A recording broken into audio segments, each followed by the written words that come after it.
Hi hello Swathi Ganga Kannada YouTube ಚಾನಲ್ಗೆ ಎಲ್ಲರಿಗೂ ಸ್ವಾಗತ ಸುಸ್ವಾಗತ. ಇವತ್ತಿನ ವಿಡಿಯೋದಲ್ಲಿ ನಾನು ನಿಮಗೆ ಸಂಕಷ್ಟಹರ ಚತುರ್ಥಿ ಬಗ್ಗೆ ತಿಳಿಸ್ಕೊಡ್ತಾ ಇದ್ದೀನಿ. ಇದು ಪುಷ್ಯ ಮಾಸದಲ್ಲಿ ಬರುವಂಥ ಒಂದು ಸಂಕಷ್ಟಹರ ಚತುರ್ಥಿ. ಈ ಒಂದು ಸಂಕಷ್ಟಹರ ಚತುರ್ಥಿಗೆ ಲಂಬೋದರ ಸಂಕಷ್ಟಹರ ಚತುರ್ಥಿ ಅಂತೇಳಿ ಕರೀತಾರೆ. ಮತ್ತು ಶುಕ್ರವಾರ ದಿವಸ ಬಂದಿರೋದ್ರಿಂದ ಸೌಭಾಗ್ಯ ಒಂದು ಸಂಕಷ್ಟಹರ ಚತುರ್ಥಿ ಅಂತ ಹೇಳಿ ಕರೀತಾರೆ.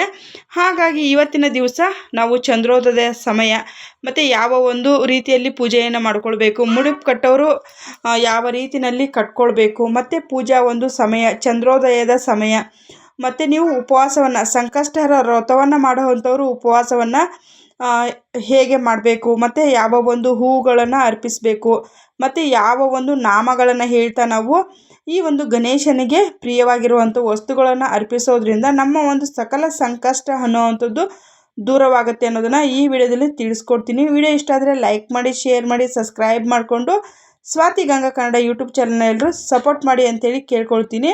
ಪುಷ್ಯ ಮಾಸದಲ್ಲಿ ಈ ಸಂಕಷ್ಟಹರ ಚತುರ್ಥಿ ತುಂಬ ಅಂದರೆ ತುಂಬ ವಿಶೇಷವಾಗಿದೆ. ಈ ಒಂದು ಸಂಕಷ್ಟಹರ ಚತುರ್ಥಿ ಶುಕ್ರವಾರ ಬಂದಿರೋದಂತೂ ಇನ್ನೂ ತುಂಬ ಒಳ್ಳೆಯದು.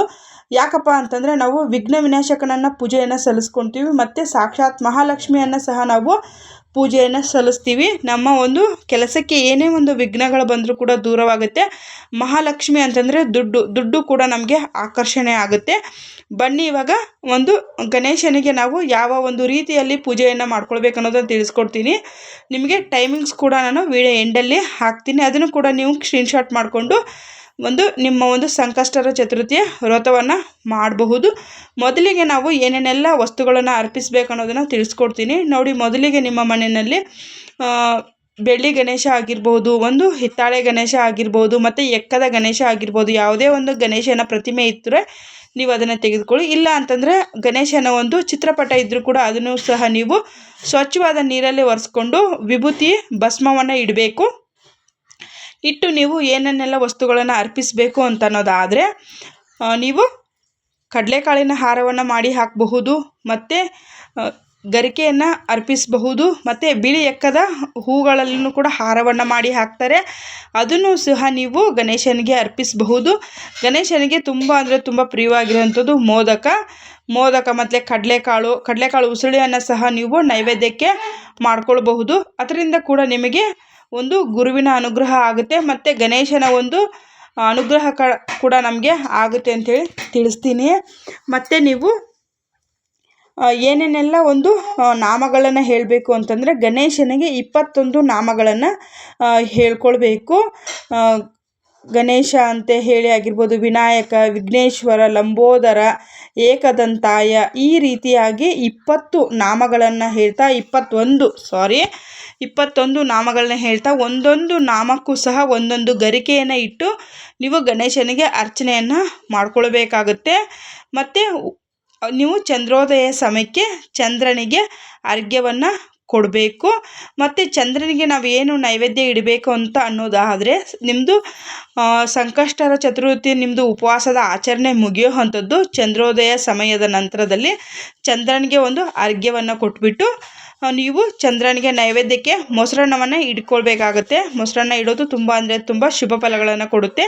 ಮೊಸರನ್ನವನ್ನು ನೈವೇದ್ಯವಾಗಿಟ್ಟು ನೀವು ಆವತ್ತಿನ ದಿವಸ ನಿಮ್ಮದು ಸಂಕಷ್ಟಹರ ಚತುರ್ಥಿ ಪೂರ್ಣವಾಗಿ ಗೊಳಿಸ್ಕೊಳ್ಬೇಕಾಗತ್ತೆ. ಮತ್ತು ಇನ್ನೊಂದು ಏನಪ್ಪ ಅಂತಂದರೆ ಮುಡುಪು ಕಟ್ಟೋ ಅಂಥವ್ರು ಒಂದು ಹಳದಿ ಬಟ್ಟೆಯನ್ನು ತೆಗೆದುಕೊಳ್ಬೇಕು, ಮತ್ತು 2 ಎಲೆ, ಒಂದು ಅಡಿಕೆ ಎತ್ಕೊಳ್ಬೇಕು. ಈ ಅಡಿಕೆ ಪೀಸ್ಗಳನ್ನ ಎತ್ಕೋಬಾರ್ದು, ಉಂಡೆ ಅಡಿಕೆ ಬೆಳೆದು ಬರುತ್ತೆ, ಆ ಒಂದು ಅಡಿಕೆಯನ್ನು ಎತ್ಕೊಳ್ಬೇಕು.